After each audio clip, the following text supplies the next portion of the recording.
Hello students, six class के history part में जो चैप्टर 1 है उसमें कल का जो वीडियो लेक्चर था उसमें हमने यहाँ तक पढ़ चुके हैं कि जो कीर्थर हिल्स और सुलेमान हिल जो नॉर्थ वेस्ट में लोकेटेड है उनके बारे में हम उनकी लोकेशन देख चुके हैं और उनके बारे में स्टडी कर चुके हैं। आज अगेन हम ये देख सकते हैं फिजिकल मैप ऑफ सब कॉन्टिनेंट यानी उपमहाद्वीप।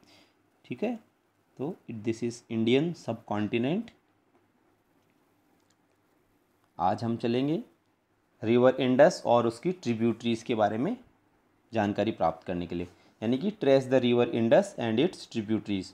तो सबसे पहले हमको इंडियन सब कॉन्टिनेंट का जो मैप है उसमें रिवर इंडस को ट्रेस करना है, पता लगाना कि रिवर इंडस कहाँ है और उसकी ट्रिब्यूटरीज़ कौन सी है। तो let's start, come to the map of Indian subcontinent. Let's zoom it now. Here I am going to mark it. This is, you can see, river Indus.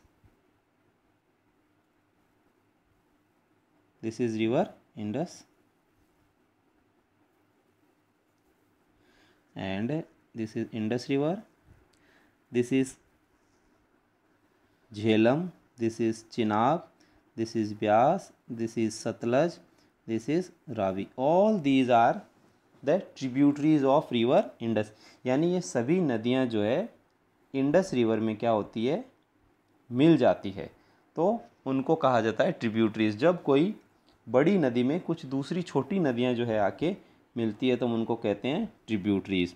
तो ये जो है इंडस रिवर की सारी ट्रिब्यूटरीज आप देख सकते हो मैप में।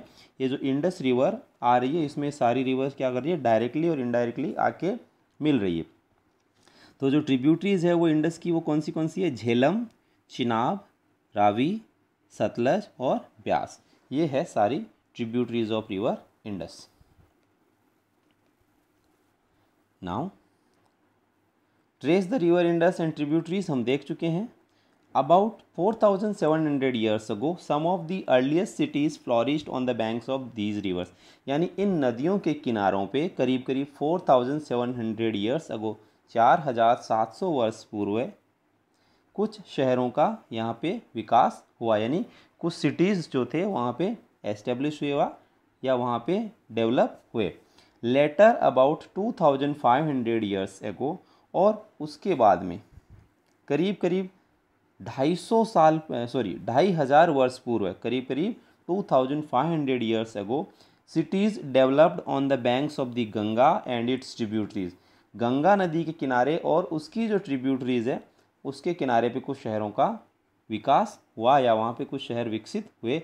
हम गंगा रिवर देखेंगे कहाँ पे लोकेटेड है मैप में। ये इंडिया का जो इंडियन सब कॉन्टिनेंट का मैप है, आप देख सकते हो यहाँ पे ये गंगा रिवर लोकेटेड है। और इसी के आसपास जैसे कि ये चंबल है, ये यमुना है, ये सोन है, ये सब क्या है, गंगा की क्या है, ट्रिब्यूटरीज है, उसकी सहायक नदियाँ हैं जो गंगा में आकर मिलती है। So locate the Ganga and its tributaries called the Son. हमने अभी लोकेट किया है गंगा रिवर को और उसकी जो ट्रिब्यूटरीज थी सोन, उसको हमने लोकेट किया है। चलिए देखते हैं इसमें हमको क्या जानकारी मिलती है। In ancient times the area along these rivers to the south of the Ganga was known as Magadha. यानी कि जो गंगा नदी का साउथर्न पार्ट था उस रीजन को, उस एरिया को मगध कहा जाता है। क्या कहा जाता है, Magadh. Now lying in the state of Bihar. वो रीजन अभी कहाँ पे है, जो हमारा प्रेजेंट डे बिहार राज्य है वहाँ पे वो है। It's rulers were very powerful. वहाँ के राजा बहुत शक्तिशाली हुआ करते थे। And setup a large kingdom, और उन्होंने अपना एक बहुत बड़ा जो राज्य है, बहुत बड़ा किंगडम जो है वो स्थापित किया। Kingdoms were set up in other parts of the country as well. इसके अलावा भारत के दूसरे पार्ट्स में भी इन लोगों ने अपने क्या किए, किंगडम्स स्थापित किए, अपने राज्य स्थापित किए। Throughout people travelled from one part of the subcontinent to another. इस दौरान भारतीय उपमहाद्वीप यानी जो इंडियन सब कॉन्टिनेंट था उसके एक पार्ट से, एक रीजन से दूसरे रीजन में लोगों का आना जाना लगा रहता था। एक स्थान से दूसरे स्थान पे लोग आते जाते थे। The hills and high mountains including the Himalayas, deserts, rivers and seas made journeys dangerous at time. लेकिन उस समय जो पहाड़ थे वो आज भी एग्जिस्ट कर रहे हैं। उस समय जो सारी नेचुरल बैरियर्स थे वो आज भी एग्जिस्ट कर रहे हैं, जैसे कि हिल्स है, हाई माउंटेन्स, ऊंचे ऊंचे पहाड़ है, जैसे कि हिमालयाज़ है, डेजर्ट्स है, रिवर्स है और समुंदर है, सीज़। इन सब ने उन लोगों की यात्राओं को काफ़ी मुश्किल बना दिया, क्योंकि उनको ये जब एक स्थान से दूसरे स्थान पे जाते थे या एक देश से दूसरे देश जाते थे तो इनको इन बाधाओं को पार करके जाना पड़ता था। बट नेवर इम्पॉसिबल, लेकिन इनकी यात्राएं मुश्किल ज़रूर हो गई थी लेकिन असंभव कभी नहीं हुई थी। So man and women moved in search of livelihood, इसलिए स्त्री और पुरुष अपने जीवन यापन के, लाइवलीहुड यानी अपना जीवन यापन करने के लिए वो लोग एक स्थान से दूसरे स्थान पे जाते थे। As also to escape from natural disasters like flood और ड्रॉट्स, इसके अलावा जो नेचुरल डिजास्टर्स होते थे उनसे बचने के लिए भी वो लोग एक स्थान से दूसरे स्थान पे जाते थे। नेचुरल डिजास्टर्स जैसे कि फ्लड और ड्रॉट्स यानी कि बाढ़ और सूखा। समटाइम्स मेन मार्च्ड इन आर्मीज, कई बार जो है कनकरिंग अदर लैंड्स, कई बार जो सेना होती थी वो एक स्थान से दूसरे स्थान पे जाती थी जब उनको दूसरे देश पे या दूसरे राज्य पे हमला करना होता था या उसको उनको जीतना होता था। बिसाइड्स मर्चेंट्स ट्रेवल्ड विद कारवांस और शिप्स, इसके अलावा जो व्यापारी थे वो अपने बड़े बड़े ग्रुप्स में जाते थे या फिर बड़ी बड़ी शिप्स में वो लोग जाते थे एक स्थान से दूसरे स्थान पे व्यापार करने के लिए। Carrying valuable goods from place to place, वो अपने साथ में बहुत ही बेशकीमती मूल्यवान सामान लेकर जाते थे। इसके अलावा religious teachers walked from village to village, जो टीचर्स थे, धार्मिक गुरु थे, वो गांव से गांव, शहर से शहर जाते थे और अपने अलग अलग स्थानों पे स्टॉपेज बनाते थे, यानी अलग अलग स्थानों पे वो रुकते थे और क्या करते थे, वो वहाँ पे अपने धर्म का ज्ञान लोगों को देते थे, धर्म का प्रचार करते थे। Finally some people perhaps travelled driven by spirit of adventure, इसके अतिरिक्त कुछ लोग ऐसे थे जो अपने एडवेंचर को कंप्लीट करने के लिए, अपनी इच्छाओं को कंप्लीट करने के लिए, अपने घूमने के शौक़ को पूरा करने के लिए भी वो लोग यात्राएं करते थे। Wanting to discover new and exciting places, ऐसे लोग क्या करते थे, जो थे डिस्कवर करते थे, खोज करते थे नए नए स्थानों की, नए नए एक्साइटिंग प्लेसेस की वो लोग खोज करते थे। All these led to the sharing of ideas between people, इसके कारण क्या हुआ, जब लोग एक स्थान से दूसरे स्थान पे जाते थे तो वो अपने अपने स्थानों के जो उनके लोकल, उनके जो रहन सहन थे, उनके जो आइडियाज़ थे वो एक दूसरे से क्या करते थे, शेयर करते थे। अब देखेंगे why do people travel nowadays, आज के समय में लोग जो है वो ट्रेवल क्यों करते हैं। Look at the map once more, एक बार आप फिर मैप को देख सकते हो, देखते हैं। Hills, mountains and seas from the natural frontiers of the subcontinent while it was difficult to cross these frontiers, जैसे कि आपको ये बताया गया है कि ये जो इंडियन सब कॉन्टिनेंट का मैप है इसमें आप देखोगे यहाँ पे ये ओशियन जो है बैरियर है, ये पूरा पार्ट, यानी दिस इज़ आपका अरेबियन सी है और दिस इज़ आपका बे ऑफ बंगाल है, यानी ये पूरा जो इलाका है वो समुंदर है। यहाँ पे आपका जो नीचे है इंडियन ओशियन है, ठीक है। तो आप देखोगे कि जो इंडियन पेनिनसुला यानी वो लैंड जो तीन तरफ से समुंदर से घिरी हुई है, वो लैंड एरिया जो तीन तरफ से समुंदर से घिरा हुआ था उसको पेनिनसुला कहते हैं।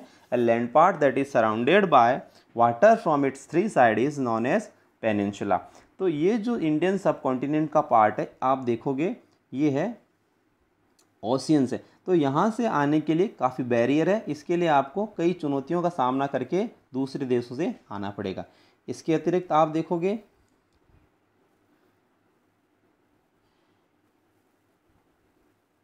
ये हिमालय का रीजन है, यानी हिमालय यहाँ से लेके यहाँ तक, ये जो मैंने आपको एक लाइन ड्रॉ की है रफली, इसके थ्रू आप देखोगे जब चाइना से या सेंट्रल एशिया से कोई यहाँ से इस तरफ से आता है, ठीक है, तो उनके लिए ये हिमालय क्या है, एक बैरियर, उनको हिमालय को क्या करना पड़ता है, क्रॉस करना पड़ता है। ठीक है, उसके बाद समय के साथ साथ इन लोगों ने हिमालय में कुछ पासेस क्रिएट हो गए, यानी कुछ रास्ते इन्होंने छोटे छोटे जो थे उनको बनाने शुरू कर दिए, या फिर जहाँ पे कम ऊंचाई क्षेत्र होते थे उनको वो लोग एक अपने मार्ग के रूप में चुन लेते थे। इसके अलावा आप देखोगे ये है आपका थार का मरुस्थल रेगिस्तान, ये इलाका है रेगिस्तान का, थार डेजर्ट का। तो ये भी एक बैरियर है जो लोग यहाँ इस तरफ से आते हैं। ठीक है, इधर से जो लोग आने वाले हैं उनके लिए, ये भी यूरोप से आने वाले इन लोगों के लिए ये भी क्या है, एक बैरियर है। तो इस प्रकार से जो इंडियन सब कॉन्टिनेंट में जो लोग आते थे उनके लिए काफ़ी बैरियर थे। इसके अलावा यहाँ से जो लोग जाते थे उनके लिए भी काफ़ी प्रॉब्लम्स और अवरोध उत्पन्न होते थे। तो आगे चलते हैं, हम देखेंगे why do people travel nowadays. Look at map 1 once more. हम देख चुके हैं hills, mountains and seas from the natural frontiers of the subcontinent. While it was difficult to cross these frontiers, यानी इनको पार करना क्रॉस करना काफ़ी मुश्किल था। Those who wanted could and did scale the mountains and cross the seas, जो चाहते थे कि वो एक स्थान से दूसरे स्थान पे जाए, वो इनको क्या करना पड़ता था, इनको पार करना पड़ता था, इनको यानी माउंटेन्स पे चढ़ाई करनी पड़ती थी और समुद्र को पार करना पड़ता था। People from across the frontiers also came into the subcontinent and settled here. इसके अलावा जो विदेशों से भी भारत कुछ लोग आते थे और वो लोग यहीं पे आके क्या हो गए, धीरे धीरे वो लोग सेटल्ड हो गए, यहाँ पे रहने लगे। These movements of the people enriched our cultural traditions. ये जो लोगों का आना जाना लगा रहता था, इसी के कारण हमारा जो कल्चर है, हमारी जो संस्कृति है वो एनरिच हुई, यानी एक विकसित संस्कृति के रूप में हम लोग डेवलप हुए। हमारे जो परंपराएं हैं, ट्रेडिशंस है, वो काफ़ी डेवलप हुए। People have shared new ways of carving stone. लोगों ने जो है पत्थर को तराशने की, जैसे आपने सुना होगा पत्थर से मूर्तियाँ बनाई जाती है, तो कार्विंग यानी उसके अंदर कार्व किया जाता है, नक्काशी की जाती है, तो उसकी जो कला थी, the art of carving stone, ये भी लोगों ने एक दूसरे के साथ क्या किया, शेयर किया। कंपोजिंग म्यूजिक, इसके अलावा जो संगीत बनाना है, म्यूजिक को कंपोज करना है, वो भी इन्होंने सीखा। And even cooking food over several 100 years. इसके अलावा जो भोजन बनाने की कला है वो भी इन लोगों ने क्या की, समय के साथ धीरे धीरे क्या करते गए, लोग सीखते गए एक दूसरे से। ठीक है, थैंक यू। आज के लिए इतना ही, कल हम शुरू करेंगे नेम्स ऑफ द लैंड।